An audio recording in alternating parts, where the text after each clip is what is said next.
ഈ വൈവാഹിക ജീവിതത്തെയും ഭാര്യയെയും പറ്റി പറഞ്ഞതുപോലെ വേറെ എവിടെങ്കിലും പറഞ്ഞിട്ടില്ല. മറ്റൊരാളും ഒരു പ്രത്യയശാസ്ത്രവും അത് പഠിപ്പിക്കുന്നുമില്ല.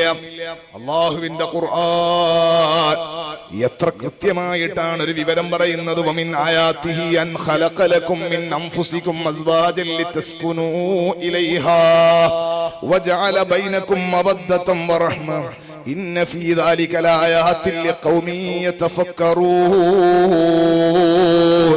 അല്ലാഹുവിന്റെ ഖുർആൻ പറയാണ് വമിൻ ആയാതിഹി അൻ ഖലഖ ലക്കും മിൻ അൻഫുസികും അസ്വാജാ. അള്ളാഹുവിന്റെ ദൃഷ്ടാന്തങ്ങളിൽ പെട്ടതാണ് നിങ്ങളുടെ ശരീരങ്ങളിൽ നിന്ന് തന്നെ നിങ്ങളെ ഇണകളെ സൃഷ്ടിച്ചത്. എന്റെ ഭാര്യ എന്റെ ശരീരത്തിന്റെ ഭാഗമാണ്, നിങ്ങളുടെ ഭാര്യ നിങ്ങളുടെ ശരീരത്തിന്റെ ഭാഗമാണ്.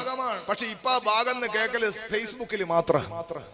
എന്റെ പകുതി എന്നെല്ലാം പറയും ചിലയാണ്, മലയാളത്തിലെ ഭാഷയാണ്.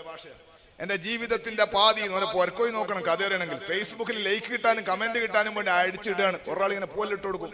വൈവാഹിക ജീവിതത്തിന്റെ അന്ന് ഭയങ്കര ഉഷാറായിട്ട് എഴുതുകയും ചെയ്യും. പക്ഷെ അവന്റെ പുരയിൽ പോയി നോക്കണം കഥ എന്താണെന്നറിയാൻ. അള്ളാഹു നന്നാക്കി തരട്ടെ.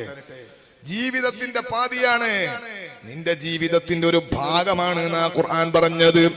എന്റെ കൈയിന്റെ വിരലിന് ചെറിയൊരു വേദന വന്നാൽ, ചെറിയൊരു വേദന വന്നാൽ തന്നെ ഞാൻ ഡോക്ടറെ കാണിക്കും. എന്നിട്ട് അയാൾ സ്കാൻ ചെയ്യാൻ വേണ്ടി പറഞ്ഞാൽ സ്കാൻ ചെയ്യും. വേറെ എന്തെല്ലാം ചെയ്യണം അതെല്ലാം ചെയ്യും. കാരണം എനിക്ക് വേദന ഉണ്ട് വിരലിന്. അള്ളാഹു തആല ആഫിയത്ത് തരട്ടെ, നമുക്കൊന്നും വേദന ഇല്ലാണ്ടാക്കി തരാം. ഒരു ഉദാഹരണം പറഞ്ഞത്, എനിക്ക് വേദന ഒന്നുമില്ല. എന്നാ നിങ്ങൾ നോക്ക്, ഭാര്യ പറയാണ് എനിക്ക് പല്ല് വേദന ഉണ്ട്. ദുനിയാവിൽ കടുപ്പുള്ളൊരു വേദനന്റെ പേരാണ് പല്ല് വേദന. യാ റബ്ബന, പല്ല് വേദന ഇറങ്ങിയെങ്കിൽ ഭയങ്കര വേദന. അല്ലാഹു തആല നമ്മളെല്ലാവരെയും നന്നാക്കി തരട്ടെ, വേദന അല്ലാഹു മാറ്റി തരട്ടെ. പല്ല് വേദന സഹിക്കാൻ കഴിയാത്തൊരു വേദനയാണ്. ഈ പല്ല് വേദന ഉണ്ട് എന്ന് ഭാര്യ പറയാണ് ഭർത്താവിനോട്, പല്ല് വേദന ഉണ്ട്. അപ്പം ഭർത്താവ് ഭാര്യനോട് പറയാണ് ഇറച്ചി ഇങ്ങനെ കടിച്ചു തിന്നിട്ടല്ലേ. ഇന്നാ ലില്ലാഹി വ ഇന്നാ ഇലൈഹി റാജിഊൻ. പരിഹസിക്കാണ്, കോമഡി അടിക്കാണ്. പെണ്ണ് ഓള് കരയാണ് പല്ല് വേദനക്ക്, മാപ്പിള കോമഡി അടിക്കുകയാണ്. സുബ്ഹാന ജല്ല ജലാലു. നമ്മുടെ ശരീരത്തിന്റെ ഭാഗമാണ് ഭാര്യയെങ്കിൽ, നമ്മുടെ കൈവേദനിക്കുമ്പോൾ നമ്മൾ ഡോക്ടർ അടുക്കൽ ഓടുകയാണെങ്കിൽ ഭാര്യന്റെ ശരീരത്തിന്റെ വേദനയും നിന്റെ മനസ്സിന്റെ നൊമ്പരമാകണം. ഭാര്യന്റെ രോഗവും നിന്റെ രോഗമാകണം. അവളുടെ സങ്കടം നിന്റെ സങ്കടമാകണം. അവളെ കണ്ണ് നിറയുമ്പോൾ നിന്റെ കണ്ണ് നിറയണം. സുബ്ഹാനല്ലാഹ്. വമിൻ ആയാതിഹി അൻ ഖലഖ ലക്കും മിൻ അൻഫുസികും അസ്വാജാ. നിങ്ങളുടെ ശരീരങ്ങളിൽ പെട്ടതാണ്, നിങ്ങളുടെ ശരീരങ്ങളിൽ നിന്ന് തന്നെ നിങ്ങളെ ഇണകളെ സൃഷ്ടിച്ചത് അള്ളാഹുവിന്റെ ദൃഷ്ടാന്തങ്ങളിൽ പെട്ടതാണ്. നമ്മുടെ ഭാര്യ നമ്മുടെ തന്നെയാണ്, നമ്മുടെ ജീവിതത്തിന്റെ ഒരു ഭാഗമാണ്, നമ്മുടെ ശരീരത്തിന്റെ ഒരു ഭാഗമാണ്. ഇത് പറഞ്ഞിട്ടല്ല പറയല്ലേ തസ്കുനൂ ഇലൈഹാ, നിങ്ങൾ അവളിലേക്ക് സമാധാനത്തോടെ ചേരാനാണ്. അത് ഇൻഷാ അല്ലാഹ് ഞാൻ ലാസ്റ്റ് പറയാം.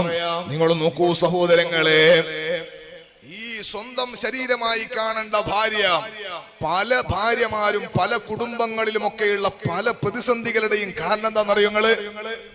ഈ ഭർത്താക്കന്മാരായ ആണുങ്ങളിലെ ഓര് കുറച്ച് താവാൻ കുറച്ച് മടിയാണ്, ഒരു താണ് കൊടുക്കൂല. അതൊരു പ്രശ്നമാണ്. നമ്മളെ ഭാര്യ നമ്മളെന്നല്ലേന്ന് കരുതിയാ പിന്നെ പ്രശ്നം ഉണ്ടാവൂലേ. നോക്കൂ, അള്ളാഹു നമുക്ക് റഹ്മത്ത് ചെയ്യട്ടെ, അല്ലാഹു നമ്മളെ നന്നാക്കി തരട്ടെ. ഭാര്യമാർ ചെയ്യുന്ന ഖിദ്മത്തുകളെ, ഭാര്യമാർ ചെയ്യുന്ന സേവനങ്ങളെ, ഭാര്യമാർ എടുക്കുന്ന പണികളെ നമ്മളൊന്ന് കണക്ക് കൂട്ടണം.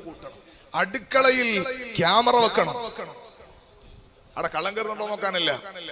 പിന്നെ ഞാൻ പറഞ്ഞ ക്യാമറ അവൾ എത്രയാണ് അധ്വാനിക്കുന്നത് എന്ന് കണക്ക് കിട്ടുന്നില്ലെങ്കിൽ വെക്കണമെന്നാ പറഞ്ഞത്. സുബ്ഹാനല്ലാഹ്.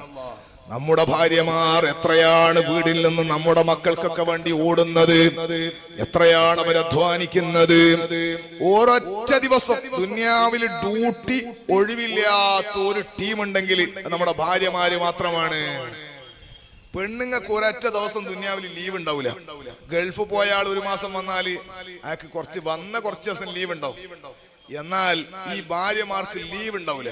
നിങ്ങൾ നോക്ക്, റമദാനു ശരീഫ് കഴിഞ്ഞതേ ഉള്ളൂ. അല്ലാഹു തആല നമ്മളെ നോമ്പെല്ലാം സ്വീകരിക്കട്ടെ. റമദാനു ശരീഫിൽ രാത്രി ഉറുദിയെല്ലാം കഴിഞ്ഞു, ഉസ്താദിന്റെ ക്ലാസ് എല്ലാം കഴിഞ്ഞിട്ട് 10:30 മണിക്കല്ലേ 10 മണിക്ക് നമ്മൾ വീട്ടിലെത്തി.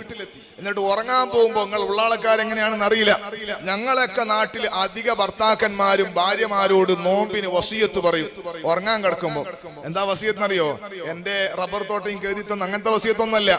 ഉറങ്ങാൻ കിടക്കുമ്പോ പറയുന്ന വസിയത്ത്, എന്നെ സുബഹിക്ക് 20 മിനിറ്റ് മുമ്പ് വിളിച്ചാൽ മതി. മനസ്സിലായില്ല?